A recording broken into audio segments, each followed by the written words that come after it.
Shalom chers amis et très heureuse de vous retrouver pour ce nouveau highlight. Dans l'église, toute mission est reçue et fait l'objet d'un appel.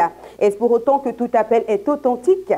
Si on parle d'authenticité de l'appel, cela suppose qu'il peut y avoir de faux appels. On en parle avec cette thématique. Faux appels dans l'église, un dossier brûlant. Suivons ensemble le prophète Don Céleste Nabi, dit le Kohen Gadol Adol, la poudrière, pour en savoir un peu plus. Juste à titre de rappel, l'homme de Dieu est pharmacien de formation. Il est président membre fondateur de DICEVA, panafricaniste afro-convaincu. Je vous laisse en compagnie de l'homme de Dieu.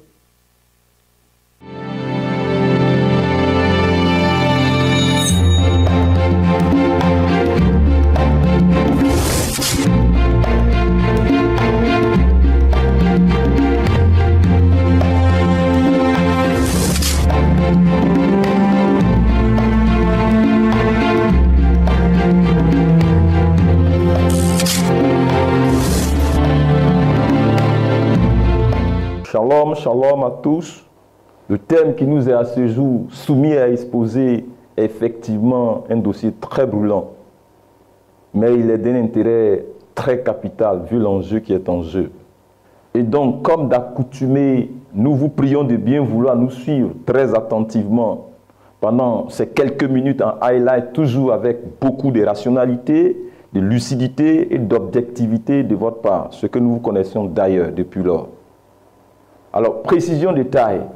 Avant même d'aller plus loin, il convient de clarifier les choses.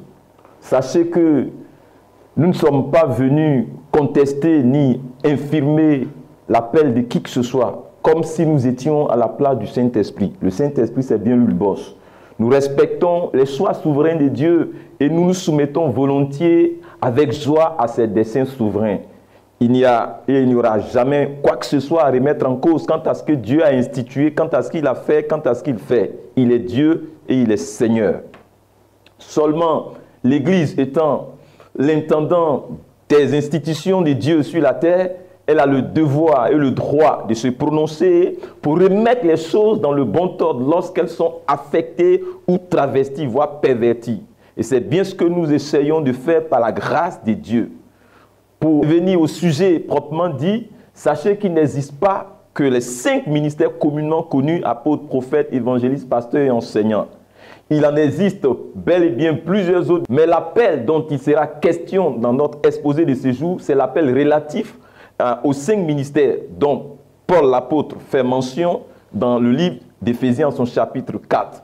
De même que dans certains passages tels que Romains 1.1 où il est dit « Paul, serviteur de Jésus-Christ, appelé à être apôtre, mis à part pour annoncer l'évangile de Dieu. » Ceci étant, notre thématique dans son ensemble va s'articuler autour de 4 grands axes que nous aurons le temps d'aborder en long et en large dans d'autres numéros. Mais pour ce qui est de ce présent numéro, nous allons nous limiter à faire l'état des lieux quant au grand désordre, au grand bazar qui prévaut en ce qui concerne l'authenticité et l'authentification des ministères et des appels. Alors, où se trouve réellement le problème? On va me poser la question. Le problème, c'est essentiellement une question que beaucoup de gens se posent dans l'Église et même en dehors de l'Église.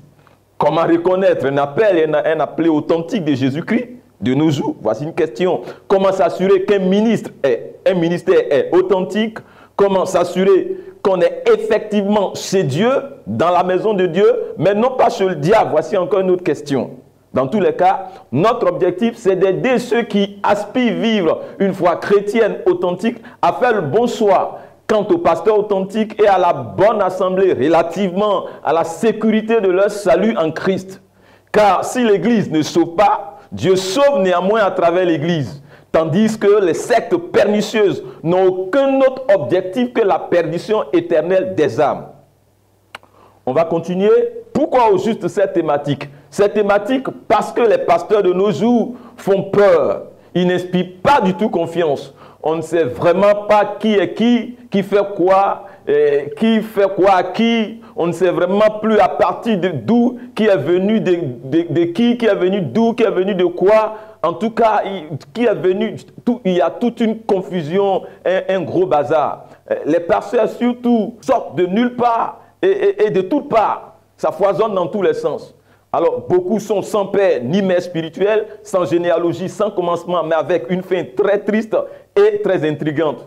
Vous voyez, on ne sait pas depuis quand ils sont devenus pasteurs, mais on sait quand est-ce qu'ils ont cessé de l'être, vu qu'ils se retrouvent dans des choses dont les païens même ont peur.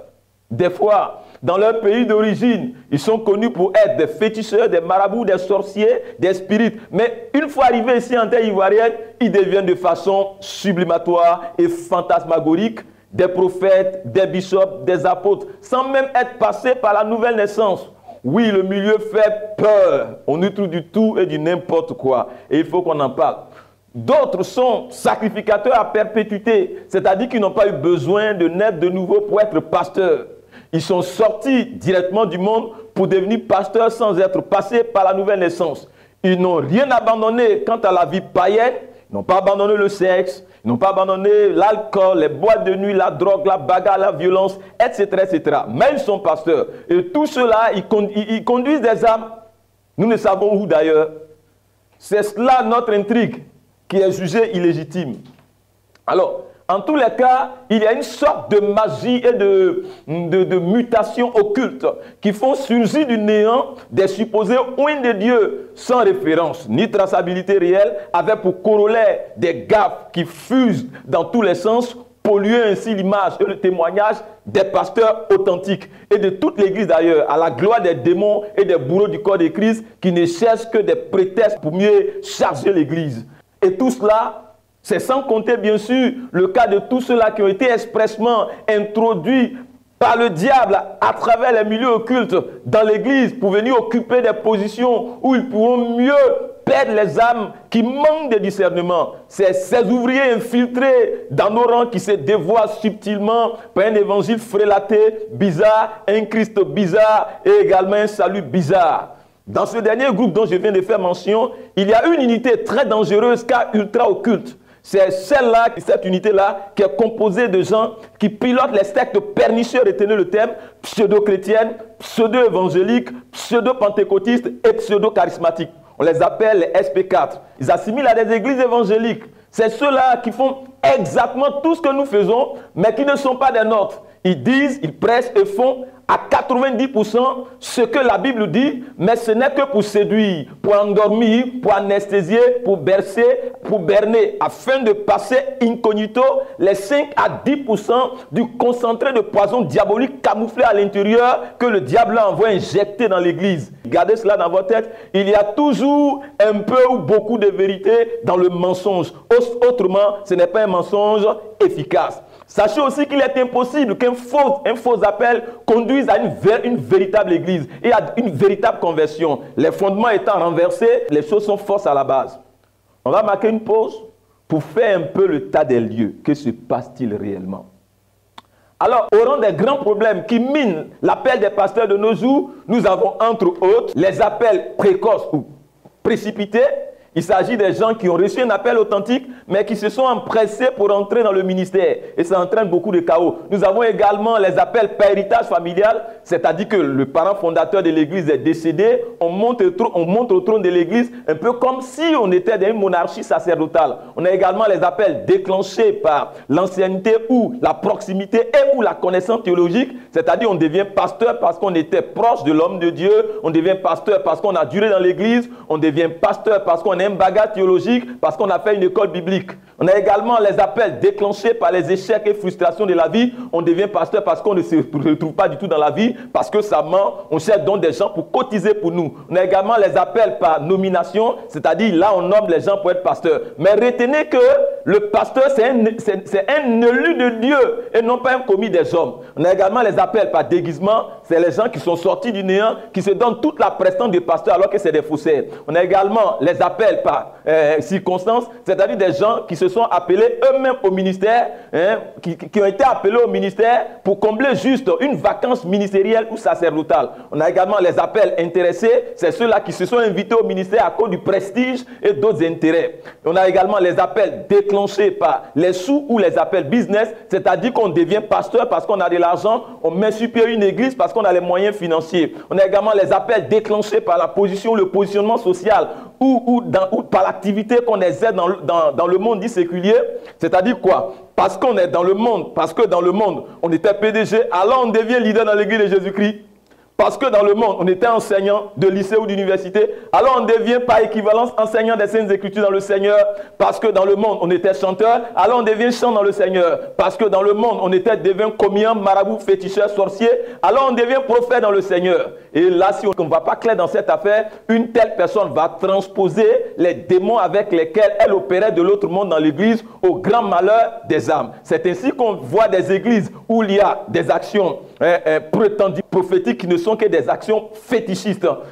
On a également, voyez, des canaries qu'on envoie des chrétiens aller casser dans les carrefours, soit en disant qu'il y a beaucoup de grâce dans les carrefours. Moi qui croyais que la grâce vient exclusivement de Dieu, selon Jacques 1,17. Vous voyez, les huiles qu'on vend, etc., et qu'on exige aux chrétiens d'acheter pour venir au culte avec. On ne dit pas aux chrétiens de venir à la Bible, mais on leur demande de venir à des bouteilles d'huile. Oh, franchement. Ouais, ils ont fait des chrétiens, non plus des brebis, mais des moutons écervelés. Et ça, c'est cynique. Sans compter les appels déclenchés par la transposition ou la conversion des ministères de l'autre monde dans l'église. C'est le cas très fréquent dans le ministère prophétique avec tous ces commis non affranchis qui sont devenus des prophètes dans l'église et qui promettent la délivrance aux autres alors qu'eux-mêmes sont beaucoup plus captifs qu'eux. Les autres sont beaucoup plus libres qu'eux. On a également dans ce groupe-là des gens ayant fréquenté les ordres mystiques des sociétés secrètes qui sont devenus pasteurs. Ceux-là même qui viennent de l'antichambre de Satan pour des missions bien précises dans l'église. Que se passe-t-il avec eux? Ces transfuges-là et ces mutants-là, en mode récessif et camouflage au sein de l'église, auront tendance donc à transposer leurs pratiques et leur savoir dans la foi chrétienne et dans l'exercice de leur prétendu ministère. D'où un syncrétisme effrayant, des pratiques obscures et équivoques, des doctrines non bibliques et anti-bibliques. Nous nous retrouvons dans un vrai commerce triangulaire aussi catastrophiste que celui des siècles obscurs que l'Afrique a vécu. Quels sont les principaux acteurs de ce commerce dit triangulaire? On a d'abord les faux pasteurs infiltrés dans le corps de Christ à l'intérieur de l'église. On a les sectes pernicieux, pseudo-chrétiens, pseudo-évangéliques, pseudo-charismatiques qui se font passer pour des églises authentiques mais qui servent en réalité de lieu de stockage pour les âmes afin de les convoyer ensuite vers le troisième acteur qui est le diable, qui va lui donc réceptionner toutes ces âmes-là en direction de l'enfer, moyennant leurs propres sous. Et ça vraiment c'est cynique. Alors, quelle est la marchandise? C'est bien sûr et bien évidemment toutes ces âmes, toutes ces pauvres âmes en détresse, en quête de salut, en quête de paix intérieure, en quête de mieux-être et d'éternité. Ces pauvres âmes fuyant les démons dans le monde, qui viennent trouver des démons plus méchants, plus dangereux dans l'église. Et ça, c'est terrible. Dans tous les cas, les dégâts sont là, sous nos yeux. Des ramassiers, des gabaonites sont au milieu de nous en position de leadership. Ils ont investi l'église. Pauvre corps de Christ, je plains ton sort. Tu reçois tout et n'importe quoi. Il faut résolument et absolument stopper ce brigandage ministériel. Il faut stopper cette imposture. Pour conclure, nous voulons être très clairs pour dire qu'il faut, pour le service de Dieu, en particulier l'office dans les 5 ministères, absolument un appel divin authentique. Cet appel-là, il est irremplaçable, il est non interchangeable avec quoi que ce soit. Rien ne vaut cet appel divin, rien ne peut se substituer à cela. L'appel divin n'a pas de générique ni de succédané. Sans cet appel divin-là, c'est de l'imposture. Aucune compétence ne peut remplacer cet appel divin authentique. C'est d'ailleurs ce que Korah n'a pas compris en son temps et que beaucoup de gens ne comprennent pas présentement. Rassurez-vous, notre objectif majeur en abordant cette thématique, nous le répéterons toujours et toujours, c'est de clarifier les choses, donner un repère à toutes ces personnes-là désorientées dans la foi et dans le ministère et remettre les pendules à l'heure. Mais surtout, contribuer à révéler l'authentique. Les pasteurs authentiques, les églises authentiques, les ministères authentiques, les dons et appels authentiques, les visions authentiques, le salut authentique, le Jésus-Christ authentique, le Saint-Esprit authentique, la foi chrétienne biblique authentique. Dans les autres numéros qui suivront, nous allons expliquer le pourquoi de toutes ces confusions quant à l'authenticité des appels divins dans l'Église. Nous mettrons également en lumière les dangers réels qui émanent de cette confusion quant à l'authenticité des pasteurs par rapport à tous ceux-là qui sont infiltrés au milieu de nous. Puis, nous présenterons très clairement les critères d'authentification d'un appel divin authentique, assorti de la conduite à tenir, c'est-à-dire la bonne approche pour pouvoir régler cette question et soigner cette plaie dans le corps de Christ. Merci pour ces précieuses minutes que vous venez de nous accorder. Nous sommes la RCR 2000, la Ligue chrétienne des réformateurs. Notre vision, un retour à la foi chrétienne authentique. C'était HPH. Shalom.